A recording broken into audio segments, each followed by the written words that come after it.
Assalomu alaykum do'stlar. Yaxshimisizlar? Kafir ishimiz bitib qoldi. Hozirgi shura 45 gradus kesib qo'yish kerak.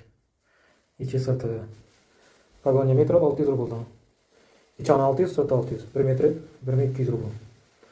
O'qish aylanasi 5 metr. Kesish jarayoni hozir. Bular içan tarafniki. Vidalini uchini kesdim, sırt tarafniki. Bakarışlarınız mümkün. Do'stlar, kesecek vaqtda yeshida ozgina qoldirib kesinglar. Diskni qolmasa qolish kerak, zavodskiy stikda. Keyin bu bilan shilpov ketib, olib qarasalar bo'lmasa, evlaringizda mushi uchadi. Sagina qoldirsanglar, uyg'ularingiz ham chiroyli chiqadi, ko'rinish ham zo'r bo'ladi. Yonda men qoldim. Ko'rinib turibmi? İkisini bir-birini yapgan vaqtingizda bu zo'r chiroyli ko'rinadi. O'tgandan keyin videoni qo'yib ko'rsataman. Endi kesish jarayoni bolalarga qo'l mehnati. Mana shunday deb qoldirasizlar.